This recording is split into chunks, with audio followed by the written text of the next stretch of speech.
Hello, everybody. Welcome to really quiet stream time. This is Checkpoint Professor Nap Time edition.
I'm not sure anyone's watching this yet, but hey, how's it going? How's everybody doing today? My bitrate is tanking. Why? Why do I have bitrate issues? What is happening? Somebody explain.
Greetings, humans, friends, neighbors.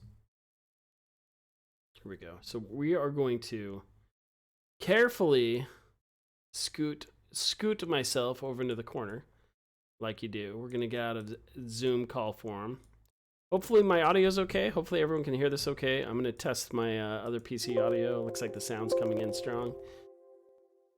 We may be ready. We may be ready to do this. We're gonna play some games. We are just waiting on my co-host Corrinne to reboot her computer.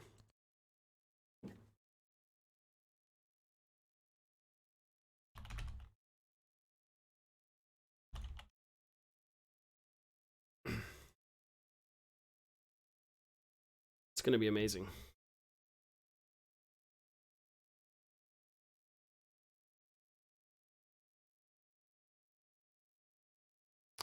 $4 it says. We have 4 minutes to wait.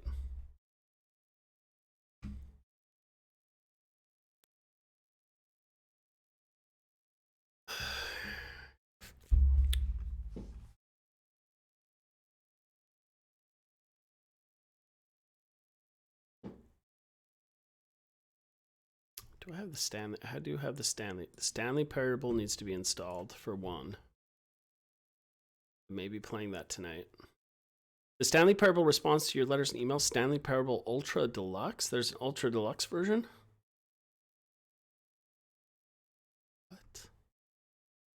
What? I didn't know. I was not aware. I was not aware of the Super Deluxe version. Everyone stopping by. Hello, how's it going?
Okay, anybody there? Anybody can hear me? Should we get some music going on? Should we get some stream beats? Should we get Corrinne on? This is an optional addition to class today. This is for our graduate thesis students who are busy working on their games, and for anyone who's not a part of the University of Utah and just happened to come here through the games and demo section of Twitch. Our students are busy working in their teams making some games this semester, one semester projects. We will be playing those over the course of the semester as well, like we did last week. But in the meantime, Corrinne and I like to be available for our students as we work remotely. So we play some indie games and talk about game design and answer students' questions who want to pop in the chat and have quick questions for us. Of course, if you are our students and you have an important question that maybe needs to be a little bit more private, we can hop offline and open up a Zoom call.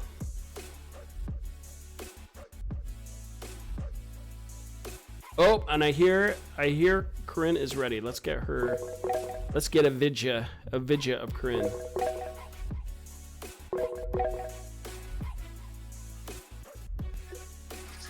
Oh. Hello. Corrinne, how are you doing? Good. I'm trying to get into Twitch. Sorry. No, you're fine. Your voice is actually on Twitch right now. I know. I'm just trying to mute it. So. Okay. Oh, you can hear it. Oh, perfect. Yeah. So now I'm gonna try and get you on the screen. And I learned actually a little bit more how to frame your image a little bit better since we were on last time. So I'm hoping to do that again. Cool. Okay, where's my Windows capture? Here we go. We'll try that one. There, oh, look at that. It actually popped in perfectly. Wow, I didn't even have to do anything. Woo. It just knows. It knows what to do and when to do it. Right, Corrinne? It's weird, this lag. It is weird, and I apologize for the lag. But if I go low latency where there's only like a 3-second lag, then it starts chopping up and having a heart attack. So I actually have to look away from the weirdness of the dashboard because it's really strange having you not move in sync. Right. So I would say just ignore us. Yes. And we can just talk about the games. Yes. So like I was telling nobody earlier, as I was sitting here in Twitch, because this is an optional option for our students. Is that proper grammar? Optional option? Yes. I think it is. Wow. Yes. I did something right today.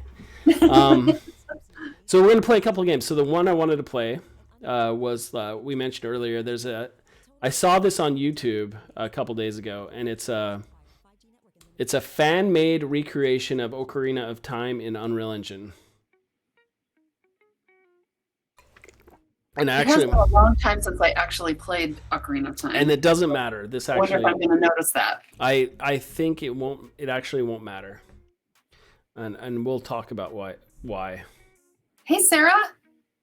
Oh, Sarah C, how are you doing? Welcome. Yeah, well, I'm excited to have you here. Yes. And Baxter 900, thanks for stopping by. Okay. See, this is the thing, Corrinne, too. I don't know whether they're students or just passersby. And that's okay. Like, Sarah gave her real name, but it's actually against Twitch's terms of service to actually use people's real names. Mm-hmm. So I could get banned for saying your name. Well, you didn't say her whole name. No, you're. Yeah, I said Sarah C, so that's kind of good, right? Mm-hmm. And when she was in school, it wasn't C. So Sarah says, I saw your tweet and needed something. Yeah, I'm happy to help you out, Sarah, with some white noise. No, you're fine. Remind of you being in the studio and we just would wander around and talk. Yeah, you remember when we used to do that? We can't do that now, so we're doing our best for the next best thing. So let's check out this Ocarina of Time remake, okay? Okay, let's do this. I was showing this to my trad games class, and I just found it interesting and kind of exciting. So this is just one person. So when we're critical about anything, I just want to preface it that I'm wowed by the effort that this person put into this.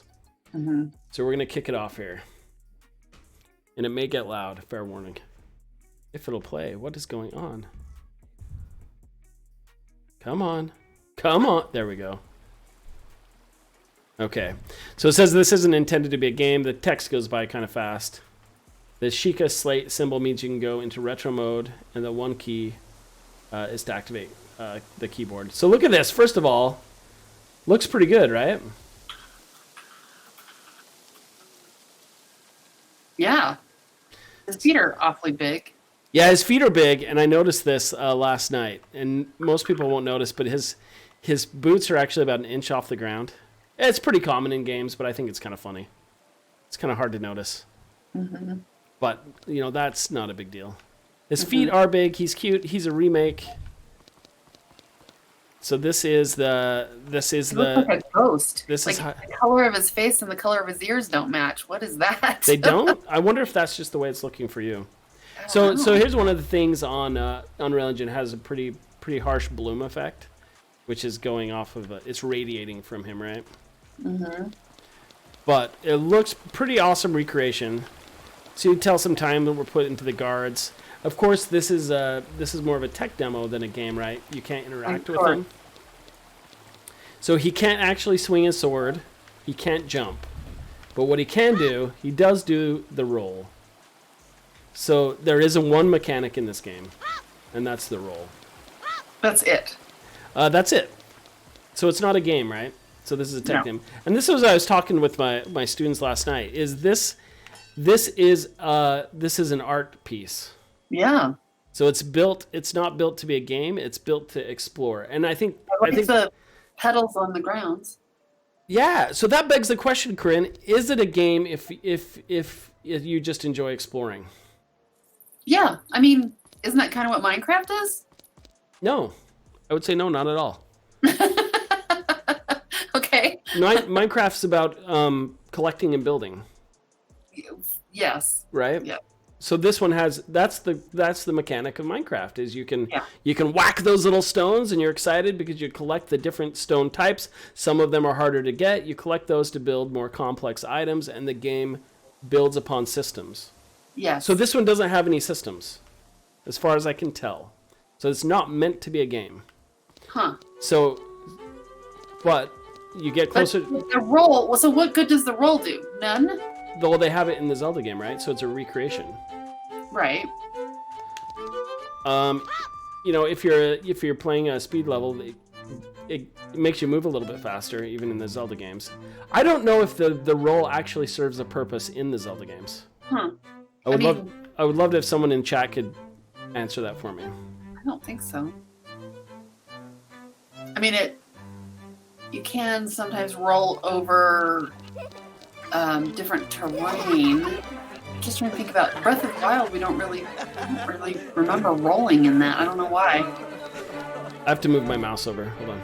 Let me know if this is too loud. Corrinne, you won't be able to notice, but anyone watching, I'm going to turn the volume down a little bit. But this is kind of the showpiece of this this level, right? So definitely this is where the time was taken. So I think from a level design standpoint, we could say, what is the feel of this, right? Yeah. It feels like a bustling town. Makes you want to explore, makes you want to check out. Carbon copy of the game. Mm-hmm. They just upgraded the resolution and everything. Yeah, interesting. I mean, it was nice. Like, that's a landscaping architecture technique, right? Like, something off in the distance leads your eye, so you want to go and investigate more. Right. So you have the Temple of Time over there, just like in the game. It's all decked out. It looks pretty. It's rendered.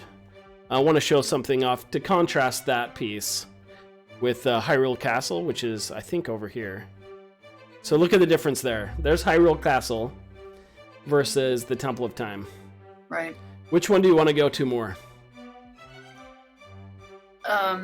You can't go in any of the buildings. Well, let's try. Let's try. Because in the game you can, right? So let's try to go into this pot building. Mm-hmm. Look at that. It's unfinished, which is awesome. This is what I love about this, talking about vertical slices with my students, is if you have an area like this and there's no gameplay involved, definitely don't take the time to make it. Yeah.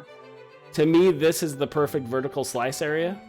It's self-contained. You can make a game out of it. And it's kind of like I was talking about. I can't slash or pick up a pot to throw.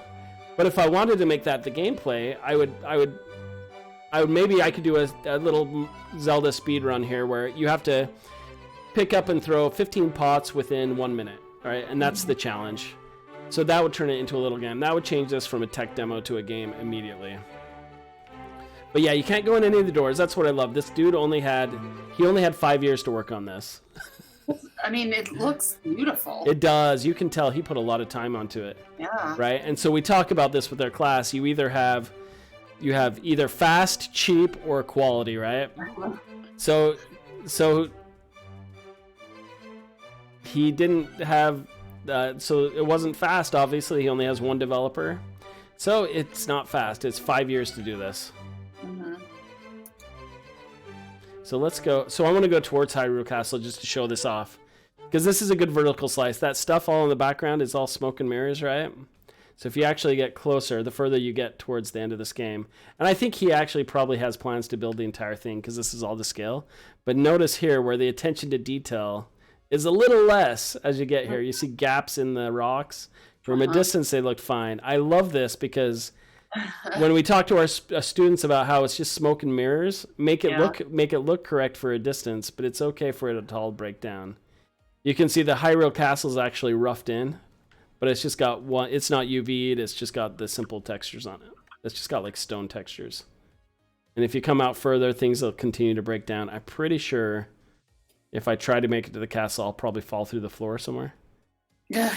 But I haven't actually made it this far. Wow, can I make it all the way to the castle?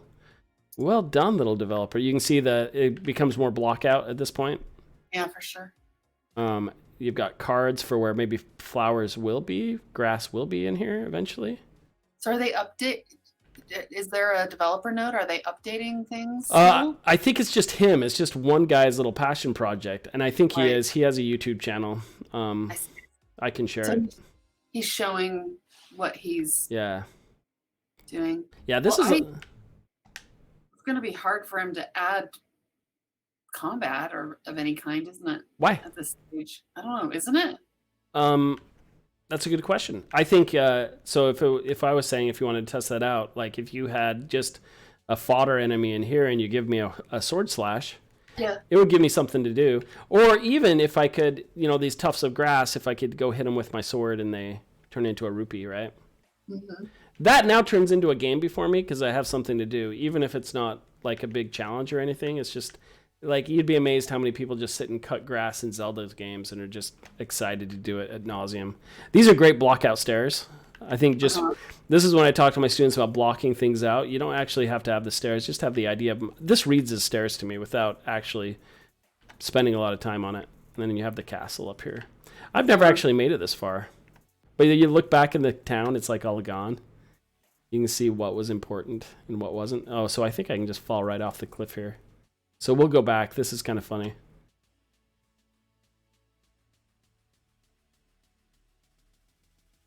You can't even see the town, and it's Viz regioned out. So that's a performance thing. And this is why games usually have these S curves on them. So you'll notice this a lot in video games where you actually have to go around an S.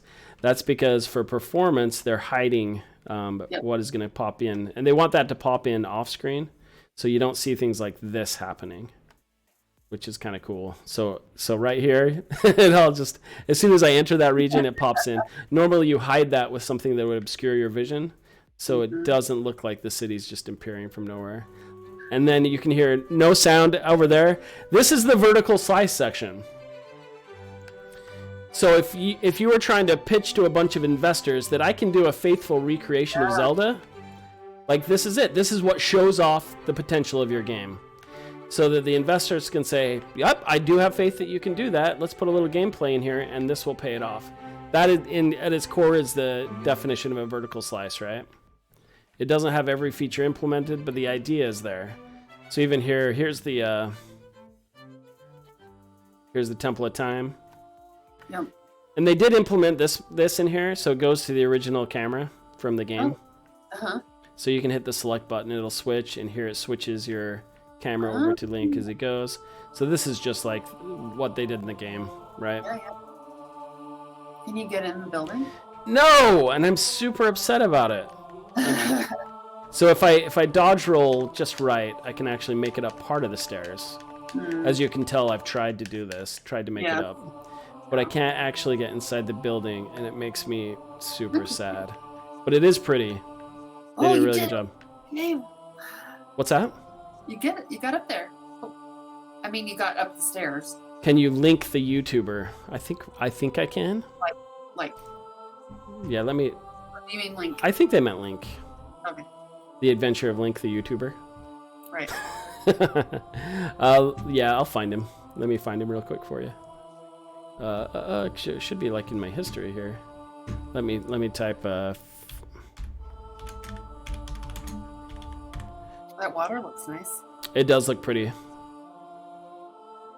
Okay, here we go. Ocarina of Time was created.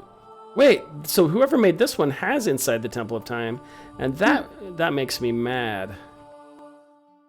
Nope, so other people have done this. So this isn't the only YouTuber to make a recreation in Unreal. It's just the one that came up in my suggested feed. Here's the link for anyone who wants to watch it. Let's see, let me go to my Twitch.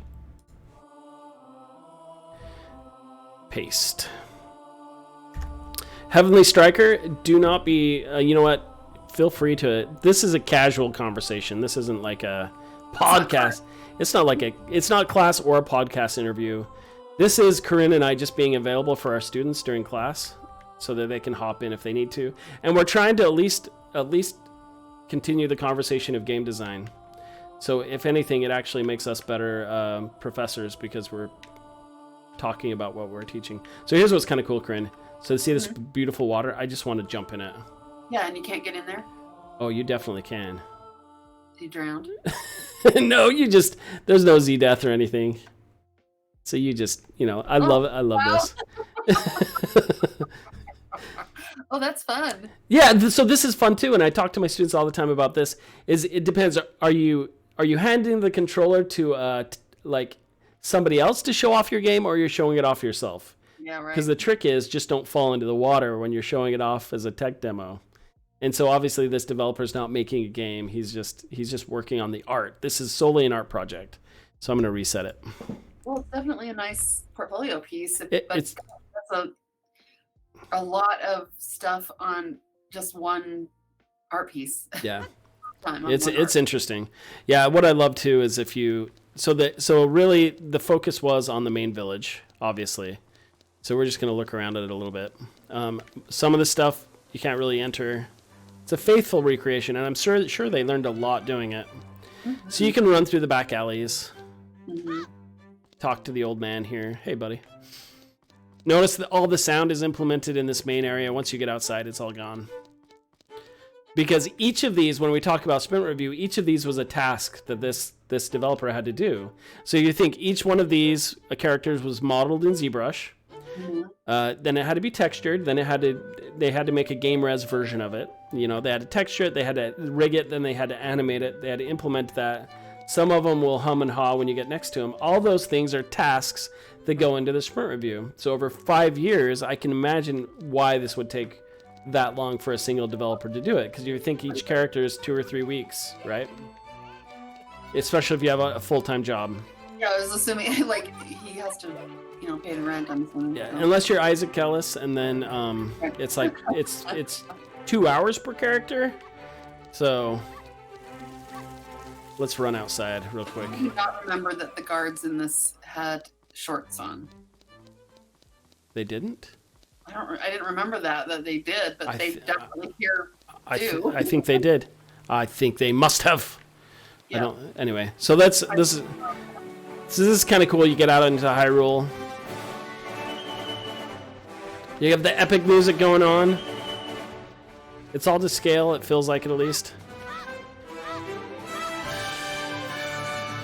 I like this part. I like this part back here. I'm going to show you why.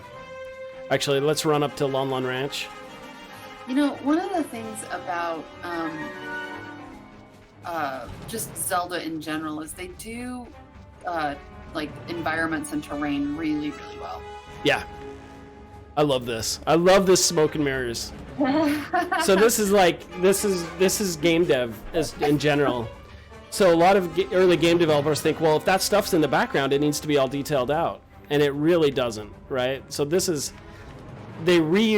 reused a lot of the textures and models from the main village area, stubbed it in to do the Lon Lon Ranch. And I don't know if the music is as loud for you as it is for me, but here's where it all breaks down again. I love it. I love it. Thank you for confirming, Heavenly Striker, that they were shorts. I had no memory of that at all. Oh, and there we go. I fell off the world. Love it. Those mountains are nice. Woohoo! And look at what I love. So this has his clothes have physics too, and his little skirt's actually going up. And he disappeared. Yeah. I guess I fell in the fog. Aww. Such is life. So Link will forever fall down into the eternities. Oh, Heavenly Striker says it's pretty loud. I apologize. Let me turn down my desktop audio. That is just that's poor polish on my stream. So I thought that was interesting, Corrinne, because that runs into the question: it is a game where you do nothing. Is it really a game? No. No, because and I think about it, it's an experience for sure, right? I mean, if you think about what a game, I mean, people complain all the time about like the Stanley Parable isn't a game, don't call it a game. And you know, Jesse Schell in his Art of Game Design talks a lot about you know, let's stop talking about games and let's start talking about experiences. So, you know, that's certainly, now I'm really quiet. Now you're loud. I've upped your volume again. Heavenly Striker, thanks for the follow. Okay. Said to throw it out there. Anyway, Jesse Schell talks about experiences, and I like thinking about it that way because it can be kind of anything. But if you don't have anything to do but wander around, right, that definitely doesn't feel like a solid experience. So do you think Stanley Parable is not a game? No, I think it's a game. Yeah, I think 100% it's a game. I have students especially when it first came out, that said it wasn't a game, which I do not agree with. No, I don't agree with one, because you're discovering new things, right? Yeah. You're doing different things. Your mechanic is exploration and interaction. Yeah, it's definitely an experience, right? But I mean, in that Zelda thing, I mean, there's nothing to do. No, it's not even exploring. Isn't really even very robust. Yeah, but it's pretty, I mean, they did a great job at that. If they did it to try to get a job, somebody should hire them. 100%, right? So that was the purpose of that, is just to show off the art. So really, it's a tech demo. It shows off your art skills as well as the engine or the platform you're producing it in. Yeah. To turn that into a vertical slice would be really easy, though. Yeah. I mean, you put up some pickups with some rupees and some particle effects, I don't know. I would argue that even adding a pickup in there that did nothing, didn't add to any systems or anything, would then turn it into a game. I wonder if some of it was their fear about copyright, maybe. They didn't want to identically. I mean, obviously they have enough skills, they could have done it, right? Right. So that's interesting. So I think Nintendo could easily place a cease and desist on that, even right now. But I think since he's not making money off of it, it's not. I think once you try to sell that property, that's where you run into issues. So I don't know. Yeah, interesting. I mean, isn't that kind of what Genshin Impact is, though? Is a Breath of the Wild knockoff? Well, probably, but once you reskin it, it's fine, right? It's fair game. Well, you can't copyright or patent game mechanics, so we know that. Yeah, so I always look at it from an ethical standpoint. It's you can kind of rip off any mechanics or that kind of thing, but to not anger the fans, it's the distance of time between when that game was produced and ripped off. I mean, I think that's why Fortnite and PUBG had that's why it was such a big issue. Because ethically it was a little weird, right? Because PUBG went from, I can't remember what engine they were using before, over to Unreal. So they were getting help from Unreal to make sure it ran. And then the developers on Fortnite kind of lifted all the mechanics from PUBG and integrated it into their game and kind of stole their thunder. So I think that something like that, if it had been a year apart, or maybe they weren't working on that same game, it would have been ethically a little bit different. But I think it became kind of iffy and kind of cringy.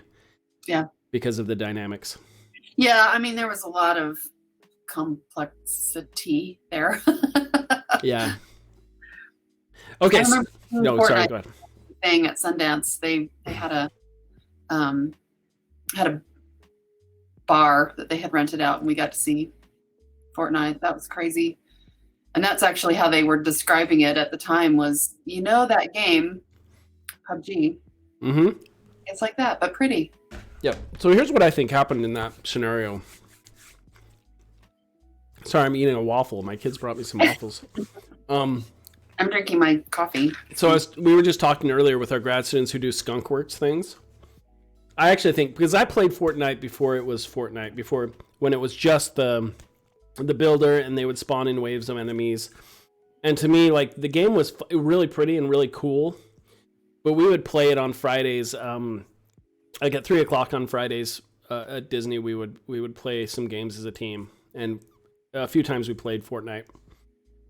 And it got really boring really fast because there'd be 5 or 6 of us running around mining all the equipment. Yep. And everybody has to agree to start the waves of enemies before you play the actual game part. And so you'd have different people with play styles who would just love the mining and building part. And I was like, yeah, we've been doing this for 30 minutes. Let's get into the game. And it had this upgrade system. And so the core mechanics were good, but they weren't built in a way that was for everybody, right? And so what I think happened is they'd been working on this kind of eternal beta version of Fortnite. And I think what happened was they were working on PUBG, and it just clicked for someone one night that said, you know what?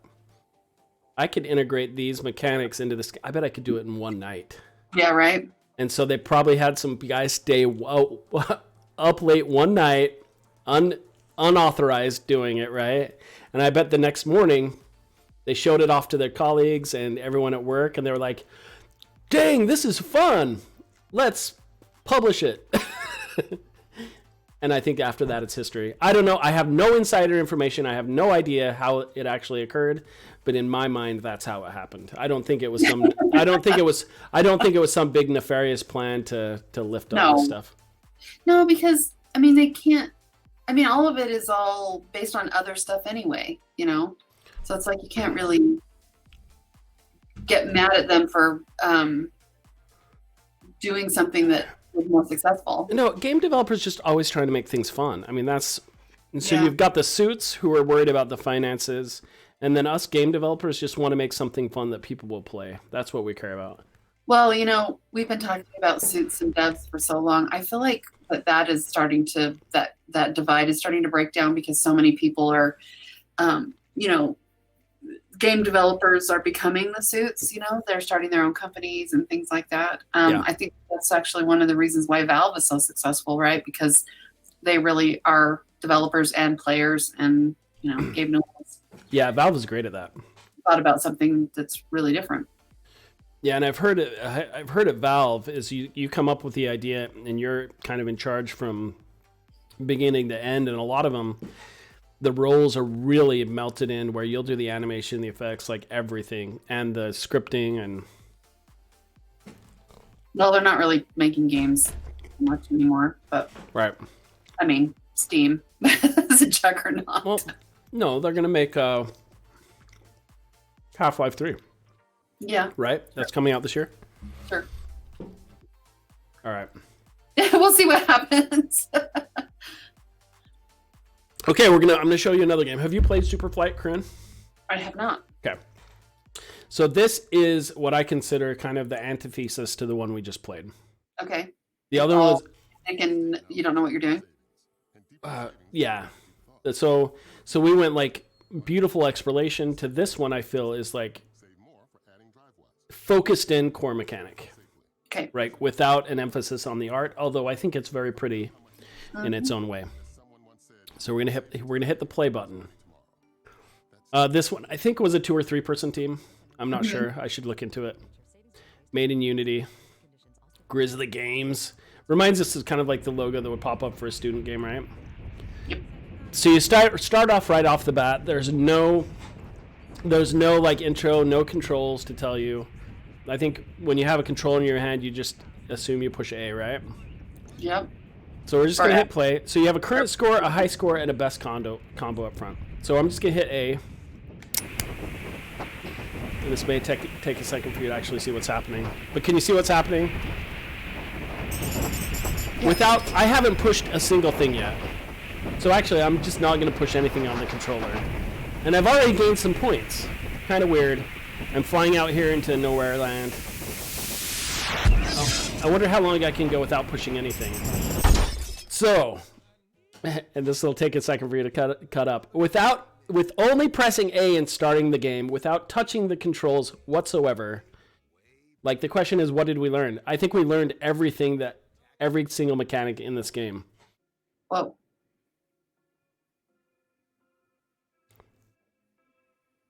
Okay, we're going to play again. We're going to push play again. And this is great because it's 30 seconds of gameplay. Okay, so now if I touch my left joystick, I fly around. So I'm falling, there's gravity. Basically, I'm a Minecraft dude with a winged suit. You're a squirrel. I'm a squirrel, yep. And if I get close to objects, I get points.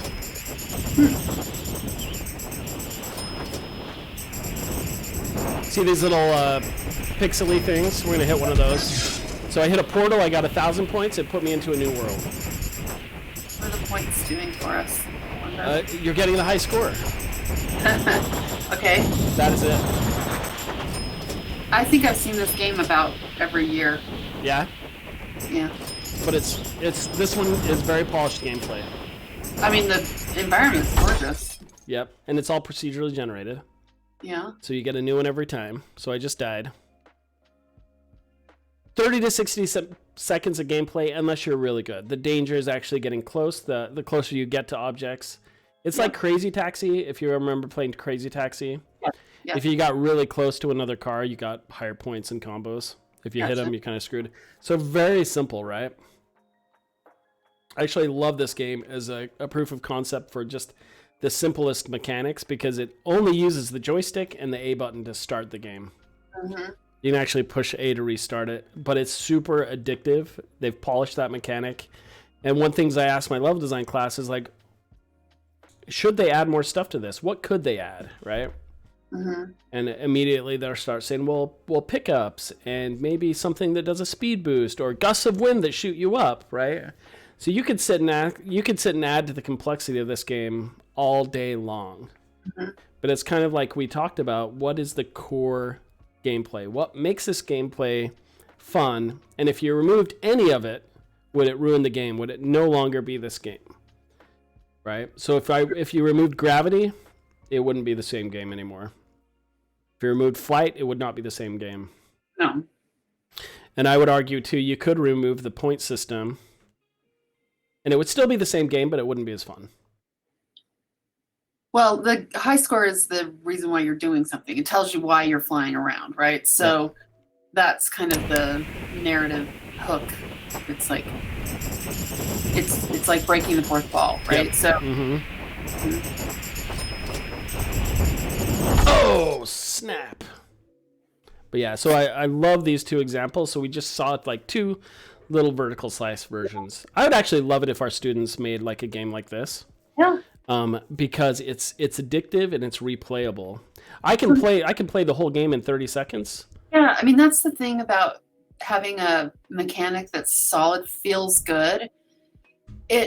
Because we have all played so many games that are so much more complex, it's like we don't think that this is enough. Yep. And that's not true. You know, it depends on what the goal is, right? Mm-hmm. Do you want a 30-second experience? Do you want a 3-hour experience? And I don't know why, but it feels like there's no in between. Right.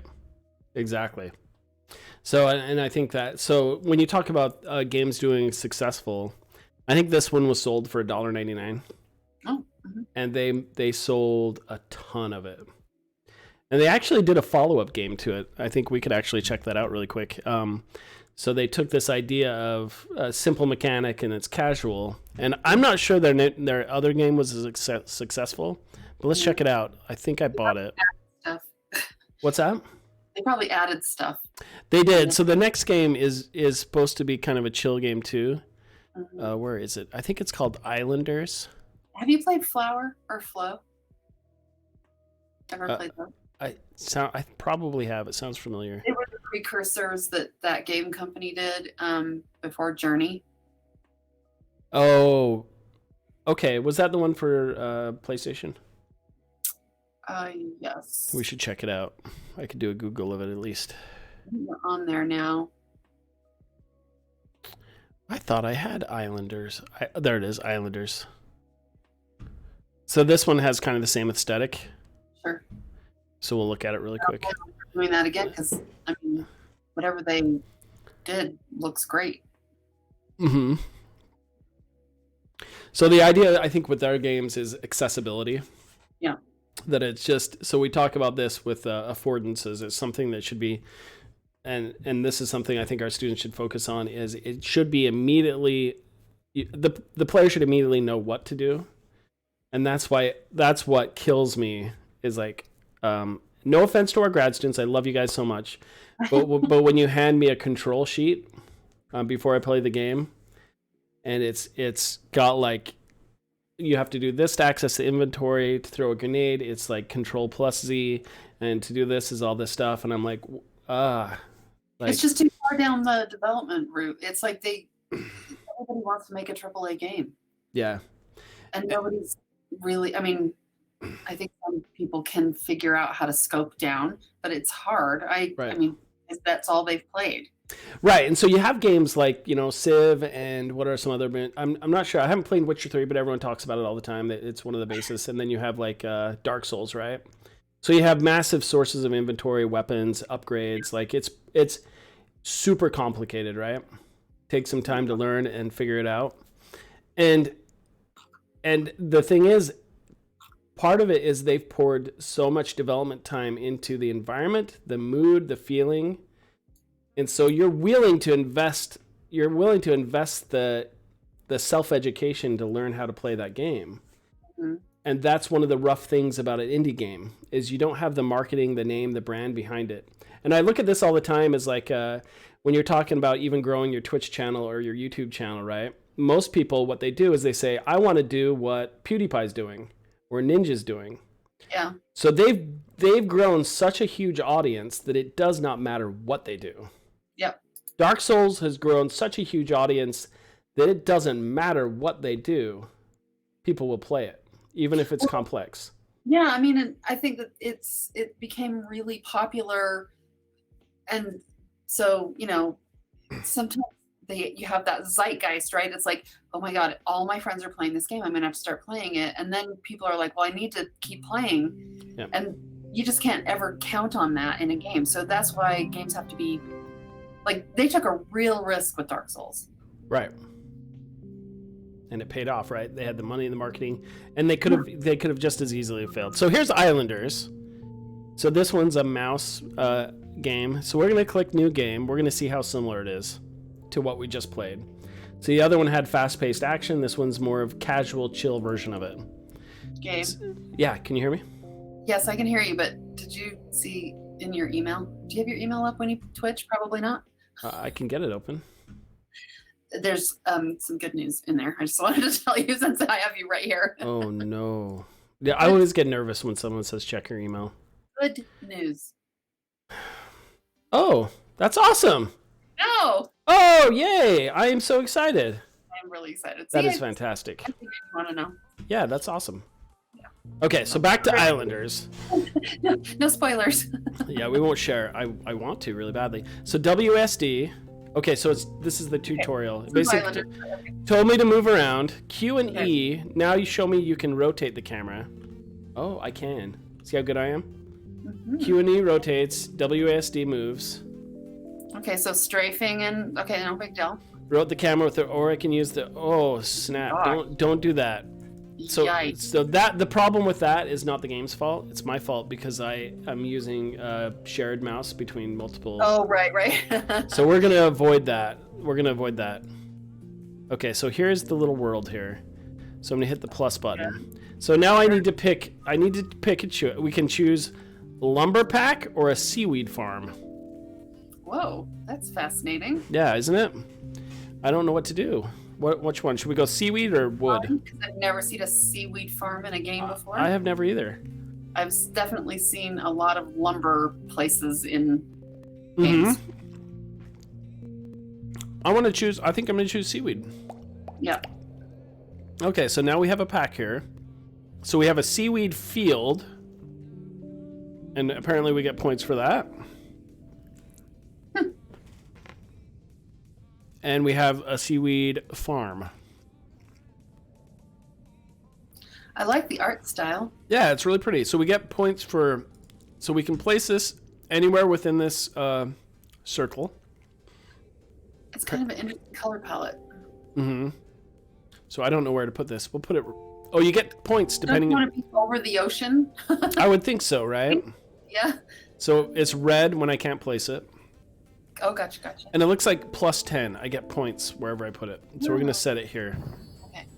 At least we can see it. All right. I got 10 points.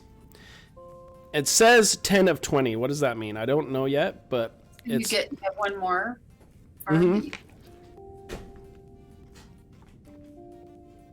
That's my last bite of waffle, I promise. Okay. It's ASMR or AMS?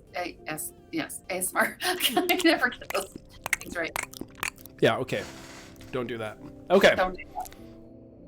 Okay, so I want my 10 points. The only option I have, it looks like... Oh, I can reset it as my fields. Wait, what just happened? Why did I scoot clear back here? That's weird. Okay, so I'm gonna... I can't put any fields anywhere. Oh, they're in the water! Well, that just makes sense, right? Well, seaweed. So now I'm sure glad I put my seaweed next to my farm next to the water. Yeah. Okay, so I'll put one there. Mm-hmm. And one more. Yeah. And now I have leveled up. Nice. Whenever you reach your score goal by filling up the bars, you get new builders. It's game over once you run out of stuff to build. What? So I think it is a lot like that previous concept we saw with the other game, right? When you crash into a wall, you're done.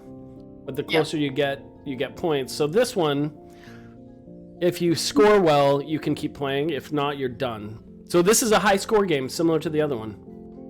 But it's for the casual player. City buildery versus simple mechanic of flying. All right, so let's get some lumber going on. And I don't know why it pushes me out there. It may be a mouse thing. Oh, but you can see this island over here down on the right. So apparently, as soon as I fill up this island, I can move. Okay, so let's Let's put a lumber. Okay, don't do that. Just stop. Okay, let's put a lumber down over here. 0 points. So I want to get as many points. Do I have to be? Yeah, don't you need to be around trees? I guess so, because I don't get any points if I'm not. Yeah. So that gave me 4 points. I need 70, so I've got to figure stuff out. Interesting. I get 0 points there, 1 point here, so I'm not close to that thing anymore, which kind of stinks. Oh, that's no bueno. I should have put this over here. I failed. Do you have to collect the coins? No, they just shoot over into your score. Okay, so look at this though. I get 1 point for every tree I'm near. Right. And 24 for being near my log factory. Right. I like it. 18. -6 for being next to another one of these. So if I'm actually further away, I can change my score. Interesting. Oh, and I did it. I leveled up. I'm feeling like a winner. A brewing pack. A brewery and hop field. A city pack. Contains a city center, house, and mansion. Let's do this. Okay, so I have more farming things. So where should we have a brewery at? 3, 5. You want to have a brewery next to the hop field, so you want to put the hop down. And apparently I get points for being close to the seaweed, interestingly enough. Yeah, that's weird. Okay, But not on the grass. You can't put them on the grass. Oh, you can. I could put them over here. Here I get 9 points though. Yeah. Okay. I might be failing this, Corrinne. I might. But I think understand the points. It's just not clear to me why. so if I don't get enough points, if I don't hit 125, I'm done. No, I know that. I just don't understand why, like, the points for each, like, dropping one of the hops fields was 9, and then the next hops field was 11. Because it's clear to the. I don't know. I don't understand. I think. Oh, that's a good question. Yeah, let's figure this out. So this one, I'm losing 12 points because I'm near 2 other little harvesters. But I get 1 point for each tree. So it's like that one I lose even more. Oh, it's like a no-win situation here. Okay, right there, 15. 15. I get 15 right there. Huh. I did it. Whoa. My island is filling up, right? So let's do a city pack now. A farming pack? That sounds cool. Okay, we're going to do a city pack. Let's build a city. Oh my gosh, I'm going to sneeze. I'm muting. Ah. A mansion, a house, and a city center. Okay, so I want a city center, I'm assuming first. Where would you put a city center? Like maybe up here? No. Maybe here? I get points near when I'm in proximity to other things. I want everybody to know I do have Purell, so I'm not. You're alone. Just sneeze into your elbow. Sorry. Okay, +9, +2. We're gonna see if we. There's no other person in this building anyway right now, so. We're gonna see if we can make it. Can we make it up to? I think I should be able to put houses up here, but that's just me. I'm gonna wash my hands. Gabe, I'll be right back. You're good.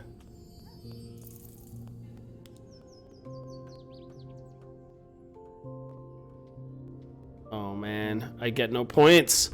I want points. Rotate. Okay. Wait, what? No, I redid it? So I can undo stuff. Baxter 900 says the sound design on this is really nice. Yeah, so it's doing the super chill ambient sound, right? I'm gonna put that there. 158. Let me grab some more seaweed fields. Is there anything I can do with these? Oh no, 1.2 points. Miserable. I don't think I can make it. So I need to get these mansions to pay off at least 21 points. This is going to be a tough sell. 2 points. I did a poor job with that. Oh man.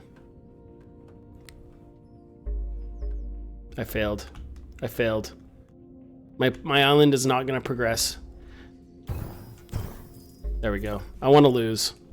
160. There we go. Game over. Lord Mumble says, I stepped away for a sec. What's the name of this game? It's called Islanders. So we played their first game. It was called Superflight. I love it to death because it's the simplest mechanic and it's super fun and addictive. This one, I think they said, what if we could take something that's easy and intuitive and more casual? And so that is Islanders. So I'm going to try again. I want to do a new game. My best is 675. My rank is, I'm 41,000th.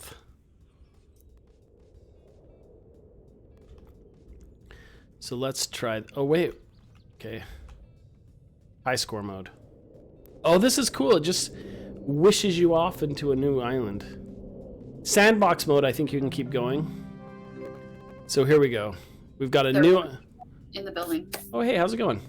So, Corrinne, I think these islands are procedurally generated as well. Oh, yeah.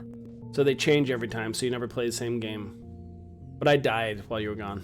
Oh, how'd you die? I placed everything. I didn't hit the next score budget. So we're gonna try again. So is it timing? There's no, the time doesn't matter. So I think you could keep continuing off whenever you wanted. So let's try this again. So farming pack, lumber pack. One of those games that is really hard to understand what's happening unless you're playing it. Yeah, I could see that. I'm watching it and I'm like, I don't know what is. I mean, I vaguely understand what's happening, but not very well. Right. Sneeze again. So I'm placing a sawmill next to this tower. I don't even know what that tower is, but I get 4 points for being proximity to it. So I'm going to do that. It was a lumber mill, right? Yeah. And so this one, I get that plus the trees. So it would just make sense if I put one on this side. I get 4 plus that. So I was able to smash that set. I think I'm doing better than I did the first round. Okay, so we have brewing and farming again. Okay. And we have another sawmill. Baxter, thank you. Who is Baxter? Just tell me in Slack. I think he's a trad game student. His head is also covering his high score. Oh, sorry, everybody. Yeah, there's the high scorer. Oh, I see. That's why I totally can't see what's happening. Okay, so I apologize. Let's fix that. Oh, I got it. Okay. Well, that makes sense to me. Okay. Like, is that better? Okay. I mean, I can see that it's behind you. Okay, I don't think there's any UI up there, so...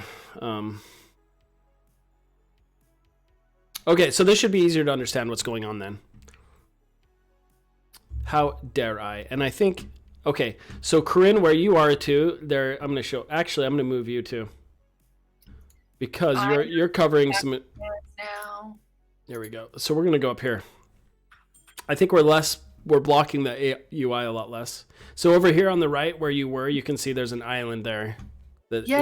So this is when you complete that island, you can move on to the next. No, I just was missing so much. Yeah, readability, right? So this is the polished stuff. Holy moly. Now that I got the PC working, we'll have to figure out how to get all the other stuff set up. Yeah. I hate it's my controllers. They move me over. So now that I placed a farm here. Oh, stop it, dude. Okay, here we go. So this looks like we'll put it there. This gives me 10. But I'll squish a tree if I put it here. Oh, sad. And I just need one more. So I'm to the next level. I think I'm pretty early to the next level. Okay, let's try and not mess up my city now. So plus 22. Now I'm going to put some mansions down. And the problem is here, Corrinne, is now I'm putting things in proximity to these trees. Yep. And everything else, so that's affecting my options.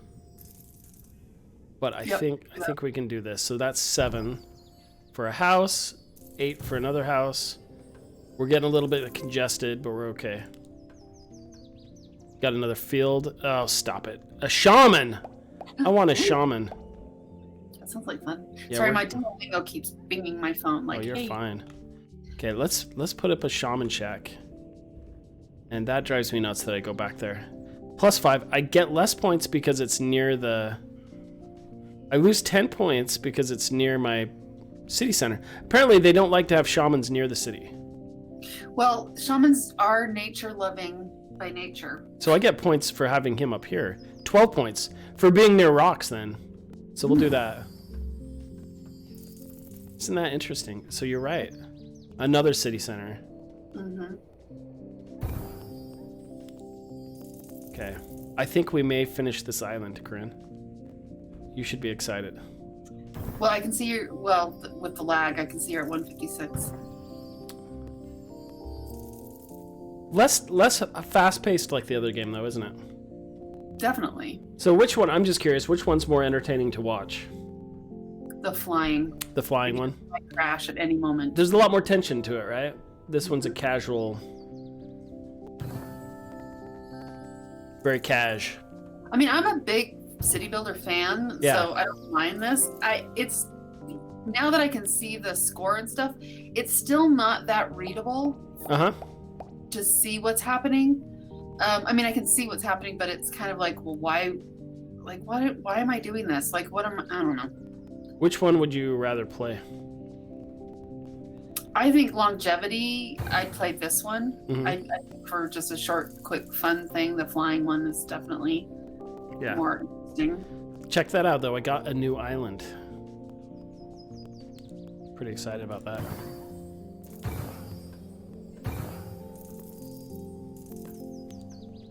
So when do I move on to the next island? You collected enough points to unlock the button below. I wonder what happens when you press it. I'm a little nervous to do that. Oops. I like that as a UI feature. That's kind of fun. Mm-hmm. Click on that little island button. Oh, God. Why did you do that? It's asking you the hard questions, you know? What will happen when you press the button? Huh. It could be bad. It could be good. I want to get my 250 first, though. Well, this will put me right there. Oh, and you could keep going on the same island. Okay, so I think I have a choice now. I think I could keep doing this and I would never actually lose on this island if I run out of points because I have a new island. Right. Oh, we're going to go on an expedition. You'll continue on a mysterious new island. There is no way to return to the current island, but you keep your score. Do we want to go back? Do we want to continue that island? No. Okay, let's go. So this is really interesting to me because looking at that last game, when you were flying off to the edge, the fog started to envelop you, and then it obscures your vision and you pop up into the new world. So that gives it time to load. It's the same as those S curves we were talking about in the Zelda one. So this is them hiding what's happening in the background, so you don't see it. The smoke and mirrors. They use the same concept with a side swipe and the fog and the clouds. Like, I love those comparisons. Okay, here we go. We still have 350 as our top score.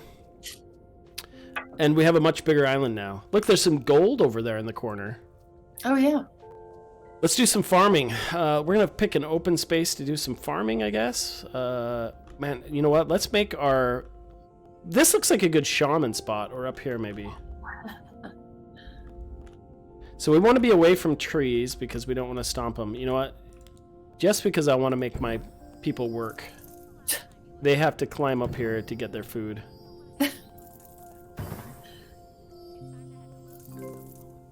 Yeah. Okay, brewing pack, lumber pack. Let's grow some lumber. And we have more other stuff. Okay. So we've got all the trees over here. So obviously... We don't get any points for setting this down? Oh, because it's next to this. So if we can get it next to this marker, we get a little bit extra points. But I'm going to set it here because I think I will get more points in the long run. Oh my gosh, Corrinne. My 2-year-old is right next to me. Just broke into my office. I heard her. She has got a full diaper. It's okay, we should go. No, I'm just saying you can't smell it, but I wish you could. It's rich. I really am super glad that I'm not there. Oh, you didn't put where you were supposed to go. Okay. we're gonna make it a little bit further, and then we'll probably just call this an end. I think this is fascinating, though. Do you feel like this is helpful as far as like us chatting? And I love just talking about games. But I think so. Yeah. Okay, I'm gonna see. Let's see if I can get to the next point system. So this is it. So I have these two fields. If I cannot reach 475, then I'm over. Which means I need... I'll look for some games for us to play too. That'd be awesome. Look at that. I failed. Have you ever played stacking? Does that mean I'm done? Stacking? No. Mm-hmm. Oh, I'm not done. Hold on. Oh, I still had an extra round. Okay, no, I'm awesome. Apparently I'm amazing at this game. Okay, no, stacking, I'll have to check that out. Let me see if it's on Steam. I don't even know. But it's a Double Fine game. Okay. But it's one of those things where the mechanic is really unique, and it was a lot of fun. And it was a very tightly controlled experience. It's one of their, oh my gosh, something Fortnite. I can't remember what they call it. They have like 2 weeks where they all just do little pet projects. Yeah, Skunk's work. Yeah. So, but they call it something Fortnite, and I can't remember what it is. But but stacking came out of that. So. My store is not. Oh, my store is not coming up. What? Here we go. No. Hi, baby. Yep, it is on Steam. Not for me though. No. So I'll have to buy it. Yeah. My Steam is not working for some reason. Okay. Well, how about we play that on Tuesday? Yeah, let's play it on Tuesday. Okay. All right. Well, we'll sign off. I'll be in the chat. I have multiple messages now. I'm excited about that email. Yes. So we will talk about that on Slack. Yes. So. All right, everybody. Thanks for stopping by. Thanks, everybody. We'll chat with you next time.